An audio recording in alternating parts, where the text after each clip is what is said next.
नमस्कार दोस्तों, अगर आप भी क्लास 10th के स्टूडेंट हो और 2026 में बोर्ड एग्ज़ाम देने वाले हो तो आप सभी के लिए आज हम ऐसा टॉपिक लेकर के आए हैं जिसमें से आपका 20 नंबर का सवाल पूछा जाता है। आज हम आपको गद्यांश के बारे में बताएंगे कि कैसे जो है आप गद्यांश को आसानी तरीक़े से सॉल्व कीजिएगा और 20 में 20 नंबर लाने का प्रयास कीजिएगा। तो चलिए आज के इस वीडियो को समझते हैं। वीडियो स्टार्ट करने से पहले आपको बता दूं, अगर आप ये हमारे नए बैच चैनल को सब्सक्राइब नहीं की हो तो जल्दी से सब्सक्राइब कर लो ताकि आपको क्लास 10th और 12th की तैयारी करने में कोई भी परेशानी और कोई भी दिक्कत ना हो। तो चलिए आज के इस वीडियो को स्टार्ट करते हैं।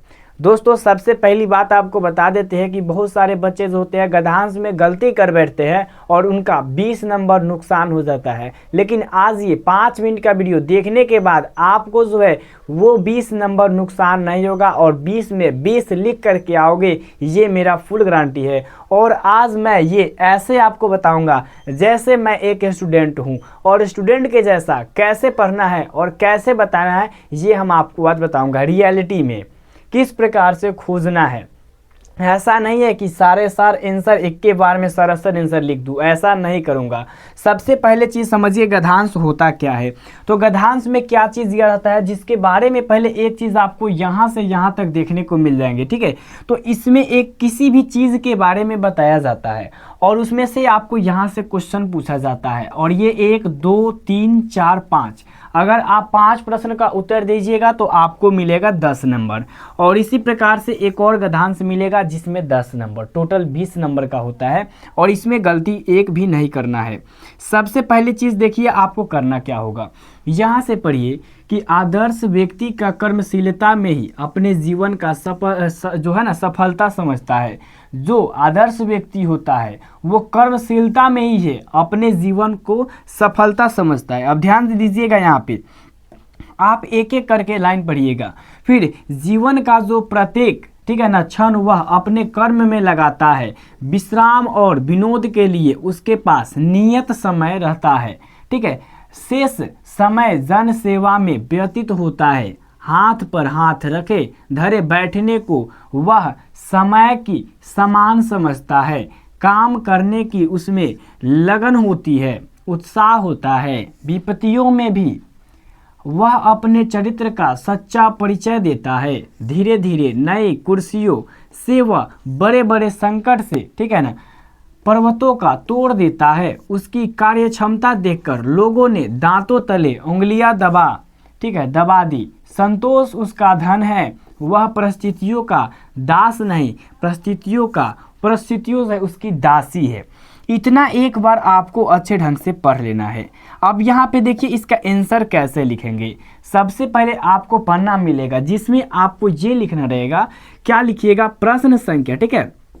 प्रश्न संख्या लिख दीजिएगा। 1 नंबर में ये पूछा जाता है और 2 नंबर में आप लिखिएगा प्रश्न संख्या 1 और 1 का उसके साथ ही साथ अगर क बनाइएगा तो क लिखिएगा, ख बनाइएगा तो ख लिखिएगा। लिखने के बाद आपको क्या करना है, इसको हाईलाइट कर देना है। हाईलाइट करने के बाद समझिए यहाँ पे आपको अगर इसका जवाब देना है तो ये जवाब देने से पहले आपको यहाँ लिख देना होगा 1 नंबर, ठीक है। और इसके बाद तीर का निशान दे देना है। तीर का निशान देने के बाद ये जिसमें आप तीर का निशान देंगे उस लाइन को छोड़कर नीचे से लिखना प्रारंभ कीजिएगा। कर दिएगा। आप क्या लिखिएगा समझिए, आदर्श व्यक्ति किसे अपना सफलता समझता है। अभी हम क्या पढ़े, अभी हम ये पढ़े हैं कि आदर्श जो व्यक्ति होता है, यहाँ देखिएगा, आदर्श व्यक्ति कर्मशील में ही अपने जीवन का सफलता समझता है। इतना अगर आप उतार देंगे तो आपको 2 नंबर मिल जाएगा। और हिंदी में पास होने का सबसे सीक्रेट तरीका यही है। इसमें बहुत सारे बच्चे गलती कर देते हैं बट आपको गलती करना नहीं है। ये आपका 2 नंबर मिल गया इतना लिखने से। नेक्स्ट समझिए क्या कहा जा रहा है, आदर्श व्यक्ति का शेष समय, ठीक है ना, शेष समय किस कार्य में व्यतीत होता है। यहाँ आप पढ़े होंगे। अब यहाँ आपको अगर ये पढ़ना नहीं है तो यहाँ देखिए शेष समय कहाँ लिखा है, शेष समय, समझ रहे हो ना। तो इससे पहले आ जाइए, ठीक है ना, यहाँ इससे पहले आ जाइए। विश्राम और विनोद के लिए उसके पास नियत, यहाँ से लिखेंगे जीवन का प्रत्येक क्षण वह कर्म में लगाता है, विश्राम और विनोद के लिए उसके पास नियत समय नहीं रहता है, शेष सभी जन सेवा में व्यतीत होता है। यानी यहाँ पे अगर हमें लिखना होगा तो हम क्या लिखेंगे? सबसे पहले समझिए कि आदर्श व्यक्ति का शेष समय किस कार्य में व्यतीत होता है। तो आदर्श समय जो होता है, आदर्श व्यक्ति, उसका सेव यानी शेष यानी सभी समय जो होता है जन सेवा यानी जनता की सेवा में व्यतीत होता है। इतना आप लिख दीजिएगा तो आपको जो है इसमें कितना नंबर मिल जाएगा? 4 नंबर।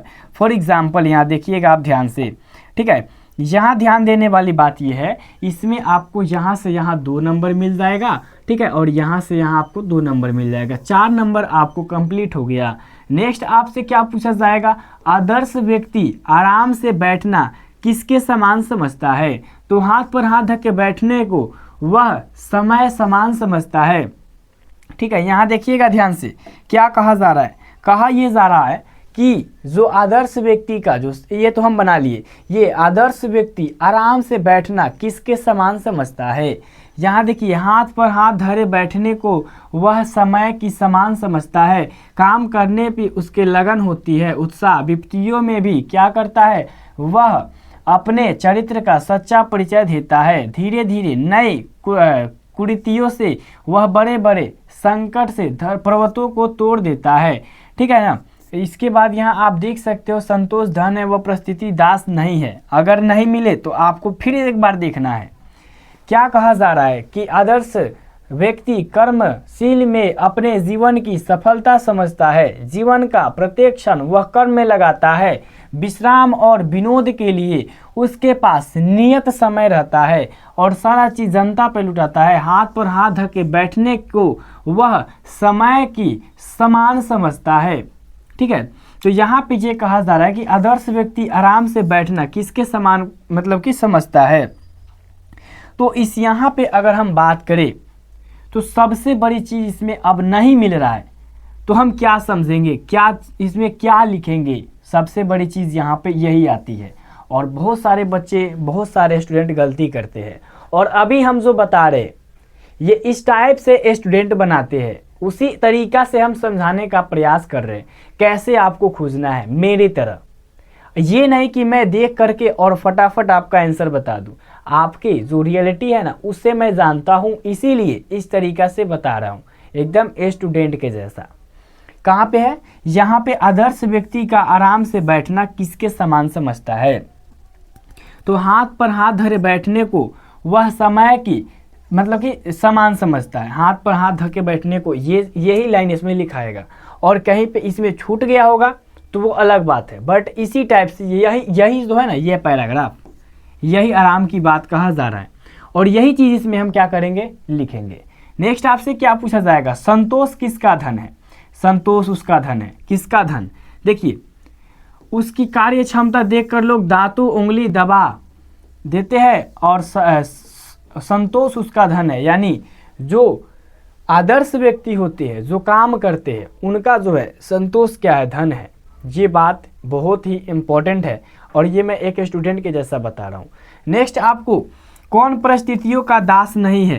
परिस्थितियों का, आदर्श व्यक्ति जो होता है परिस्थितियों का दास नहीं होता है, ठीक है, लेकिन परिस्थितियाँ जो होता है खुद उल्टा में उसकी दासी होती है। तो ऐसे आप खोजते हो या फिर नहीं, आप बताओ, या फिर डायरेक्ट जाते हो एक बार पढ़ के डायरेक्ट लिख देते हो? ऐसा नहीं है, हमने जैसा खोजा आपने भी वैसा ज़रूर खोजा होगा और वैसा ही आपको खोजना पड़ेगा। किसी का आंसर ना मिले तो उसे ध्यान से समझना, ध्यान से समझने के बाद उसका आंसर निकालने का प्रयास करना। जैसे हम अभी ये 3 नंबर क्वेश्चन को 2 बार 3 बार रिपीट किए हैं।